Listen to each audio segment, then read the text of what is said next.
Hi guys, good morning. Got myself in a predicament. Yesterday we were mowing, my son and I, on my zero turn, and I'd had an issue about 3 weeks back where apparently a nut had fallen off the transmission mount. One of the transmissions, one on each side, and that was falling, which caused the belt to come off. It had a little tear in it, but there's a good buddy of mine that does lawnmower service. I took it by to him. We actually took a little while, but we were able to get the transmission mount back up, and then he could reset the belt back on. And unfortunately, 3 weeks later, that belt decided that it was going to break off. Oh, look at them fighting. That's the cow and the pig. Anyway, unfortunately, yesterday, that belt just snapped. And then now it's tied up around the drive shaft up high. And I just watched some YouTube videos, and there's a few of them out there that talk about how to replace the drive belt, or it's the hydro belt, on a zero-turn Hustler mower. And so I'm going to do my attempt. Never done this before in my life. It's going to be the first time I ever did it, and this is probably going to be a lot of fun. Probably not, but we'll see. Now, if y'all can see it up here, let me see if I can touch it. See that? That belt's shredded, and it's wrapped around above the pulley there, and I can't get that to pull out, so I'm going to have some fun getting it off. But to loosen up this, if you do one of these, this is what I saw. This loosens up. That's what keeps the pulley in place, or keeps the belt tight. It's kind of the tensioner. And there was just a spring on it. I was able to basically pull that spring off by hand. Fun part's going to be to see if I can get it back on. I know in the video some of the guys are just using regular standard needle nose pliers and just grabbing a hold of it. But fun part B is I got to figure out how to get that off. So here we go.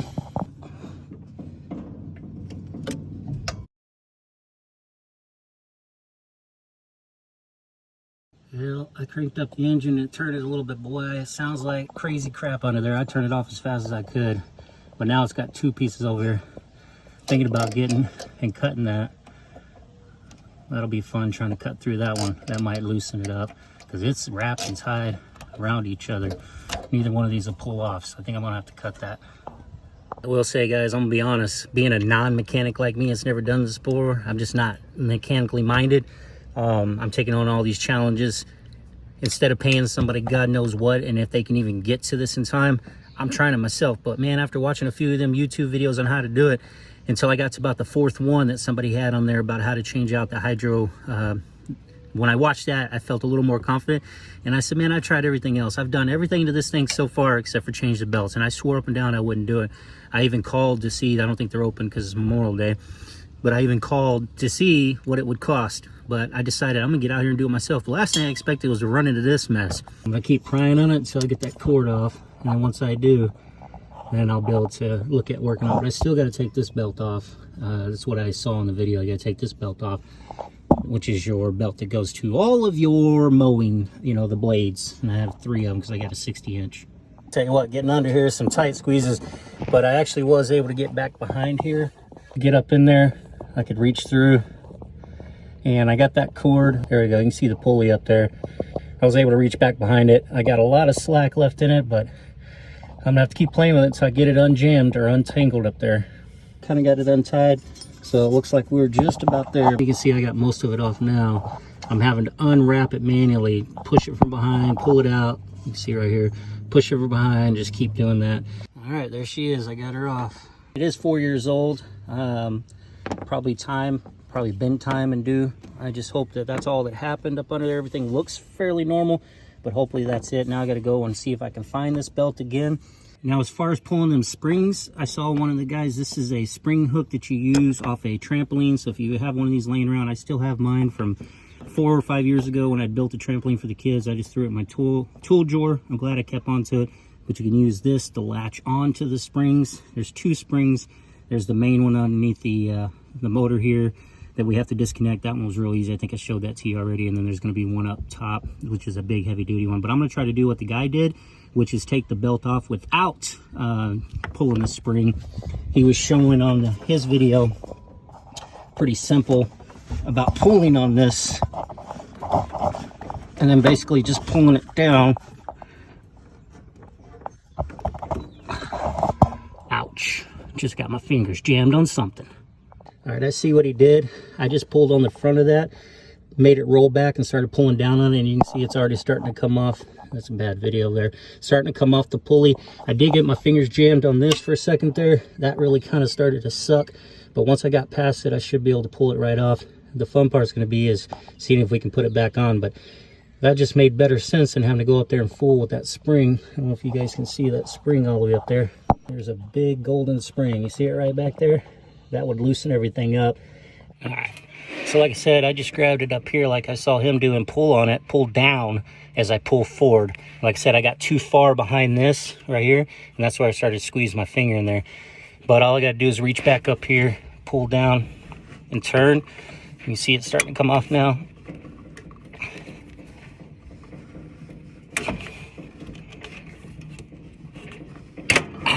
There it is. And it's off. So I can lay it right there. Everything else he said should stay in place up there. So we got that belt off. Now we just got to go pick up the belt we need. I want to attempt to show y'all something. Do you see that nut sitting right there above that yellow bracket right there that goes down to it? So that's a transmission bracket mount. There's one there. There's one right here. Now this nut that's underneath of it, you can see it up underneath there, had fallen off of both of them. And the tranny on that side had come loose and was kind of almost hanging. And that put everything out of line. That's what originally called that belt up there to pop off originally. So we had to pry. One of these sides wouldn't go in. I think it was this. Was it this side? We couldn't get it to the screw to go in. We kept prying up on the transmission case, try to get it back into place. And we were all doing this in the back of my trailer with a 2x4. We ended up breaking, but we got it back in. He actually had a bolt or screw, a nut that would fit. And we were able to put it back up, put it back into place, and put it back on. But man, you talk about a nightmare. So you might want to check little bolts in your engine area and all your different places, because those bolts could be coming off, nuts could be loosening up, and you could run into the problem I had. As well, unfortunately, Parts City wasn't open. It is Memorial Day, I don't blame them, but I went into here, Auto Parts. You guys may be familiar. Unfortunately, the young lady working at the desk didn't, apparently they can't find these kind of things. They don't have anything to look it up, so we're both trying to Google it. I'm like looking at part numbers. She's just kind of like, you know, like you could tell the young people don't care. And I'm like, you got to be an answer for this. But she tried to pass it off to Napa and then blah, blah, blah. And she says, well, we looked up 3 part numbers and we just don't have them. So I'm like, yeah, I guess Advanced Auto Parts can't help when it comes to this kind of thing, or at least their employees don't want to do the extra mile to figure it out for you. So I'm going to head to the next auto parts store. Just heads up, guys, I went across the street to Auto Parts, or AutoZone, and at least they were a little bit nicer and they tried. They looked through their belts, but apparently the Hustler Raptor SD 60-inch, they're telling me it's probably a 48-inch blade. They don't have, or blade, sorry, belt, but they don't have it either. So far, 2 auto parts stores don't have it. So I guess I'm gonna go to Rural King, and if not, I'm gonna have to order it. All right, well, I went to Rural King. I have a friend that works there and asked him if he knew. And so he took my broken belt, we stretched it out, and he said it was 46 inches, which is crazy because AutoZone said it should be about 48 because 49 is too long, 47 is too short. So I pray that this works because apparently no one's carrying it. And I may have to order it online, but I didn't want to do that because I was trying to get this mower done early, or today, because today's my day off. I've got a busy week and daughter's birthday and everything else going on, so I didn't want to have to order it, but I may have to. And I'm gonna try this one though. It was only 15 bucks, but the way I understood it from watching some other dudes that know what they're doing's video is got to get this up over the top here, and we're gonna get it up behind all this mess. We got to get it behind that over there, y'all can see, and we're gonna have to get it back over here onto that transmission one. And I'll show in the video as well a diagram of it, how it's supposed to look. Someone else had posted a diagram. Once I saw it, it looks pretty simple to a degree, but got to get it up over all this stuff, get it up there around that pulley right there. So let's see what happens. You got to get that belt up and over that pulley and behind it so you can come back down on it and wrap around. Same thing you got to do over here with this here pulley. You guys will see it. You just duplicate it. You can see right here, it'll end up going between and around this, and then that'll stretch it and keep it tight. If y'all can see, I just had to work it over. Once you get under here and you start doing it, and actually guys, I don't have this thing jacked up in the air. I'm literally under here. It's just tight squeeze. But once you get it over it, y'all can see how it starts to turn it. So now I just got to get it behind the pulley. Now the hardest part I just ran into, see this pulley here, was getting that cord, or getting that belt behind this pulley and then onto this main one here. And that's where I just got hung up at. So see how it's underneath of it? So I gotta pull this back and over it so it goes around here and then back around. So that's the hardest part I've ran into yet. Besides finding a new belt, that's been the hardest. Yeah, unfortunately, he was wrong too. Looks like they might have been right. 46 wouldn't work. I just tried like crazy, but then I just found something serious under there that now is gonna really screw things up for me. I don't know if you can see it right there, but I didn't realize when that belt had ripped, it ripped through that electrical part. It goes over here, and I gotta figure out where that goes and buy a new one and see about rewiring it. More problems, man. This is why sometimes for us that don't know what we're doing, it's just easy to take it to a mechanic and just pay the price. They would have identified this, probably pointed it out, and then ordered one and figured it out. Now I'm gonna have to figure it out. Good news on the adventure of fixing this freaking zero-turn lawnmower. After I went to World King, wrong belt. Went to the 2 other auto shops that I showed you. Nobody had it.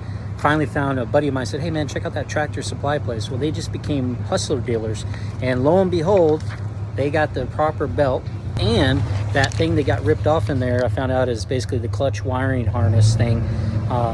It got ripped, tore the line right off. Oops. I'm gonna have a hell of a time fixing that because I didn't see where I'm gonna put it through back up to the engine. But they actually had one. So happened, one of the guys overheard us. He didn't think it was in the system. He goes, no, actually we have one. So they had one. So now I've got that. Yeah, I can't think all of a sudden. Anyway, the belt. But I'm gonna see how this works. I'm gonna climb back under the engine. Guys, I'm doing things I've never done before. This is 71 bucks. So I can imagine if this is 71, they would have probably charged me, what, 4 times that, 5 times the price of this total. So I'd have probably spent at least 300, 280, 350 to get this changed and a plug and play. Of course, that plug and play may not be easy. All right, guys, I came home with that new clutch cable, and I was worried about it getting up between the motor up there so I could plug it in, because of course it's got to plug in right here. But I was just showing my daughter, she was asking, and I thought I was gonna need her little hands, but it actually fit barely through the motor right there. So I was able to get it in, and then I can plug it in here. But I'm not gonna plug this in right away, now that I know how easy it is, because I wanna make sure I get the belt, the new belt I bought on, and then this isn't in the way of the belt at all again. So this turned out to be a heck of an adventure, man. I could just took it to the dealership, let them deal with it. All right, got that belt back on. It does worry me a little bit because it feels a little loose, but I'm not for sure. That was a stretch. Get that clicked on behind there. That wasn't easy, but using that, again, using that old trampoline tool really helped. Using this puppy, getting hooked onto it really helped as I pried it over. Once you get that on, it pulls it all tight with the tensioner. But now I got to get the main blade belt back on. I got to slip it on this side and then start turning it until it pops back on again. That way I didn't have to loosen the spring up front. So I'm actually utilizing that trampoline hook right here. Got it up over it, and then if I just use my hand and try to spin it, it should pop right back on. It struggled big time against this. Getting it squeezed between there was a nightmare just now. Of course, you know all about working on vehicles and cars. Smash your fingers pretty darn good. So here comes the moment. I'm gonna stand on the other side of this tire just in case something goes. But you guys are gonna witness it. Pull the gas or pull the choke. Here we go. Oh, help if I put the arm back into. All right, here we go.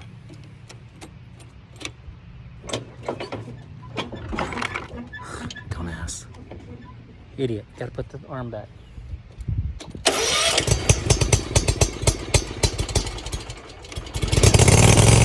right, there she goes. Back to sounding normal. Let's take a look underneath. Comes the next moment of truth. Will this thing drive off the trailer?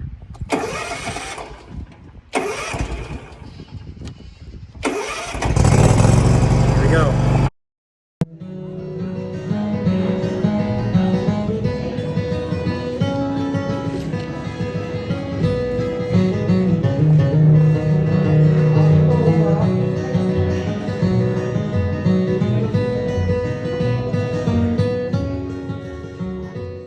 Well, Well, shoot, guys, I thought I had it fixed, and then when I went to turn on the blade, something weird happened, and when I had loosened that belt back there, didn't know, but the belt had actually come off of here and fell behind it. So now I'm gonna have to take it back off again, and maybe I should just use the spring notion this time.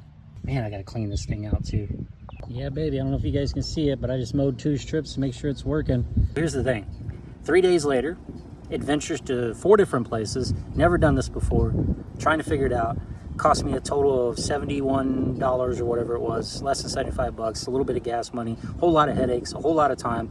Normally, in a good economy, a good world, when I'm making good, decent money, I probably would have just put it on my trailer after I used my fuller to get it up on there, and probably would have just took it to a mechanic shop. But 2 things that happens. One is these mechanics don't have employees no more. We have an epidemic of young people that are not going into the trades, and so they're short, they're overbooked, they have plenty of work, tons of work. And so getting your thing done in a timely manner, because I needed it done this week. We have a birthday party on Friday for my daughter, so like 3 or 4 days from now, I need to make sure we got this puppy done, so it's nice and mowed for the kids when they're out here playing with the water slide. So that would have never happened if I'd have took it to mechanic. Number 2, the cost. You know, before, if economy's good, yeah, I'd have dropped $200-300, pay somebody to do what I just went through.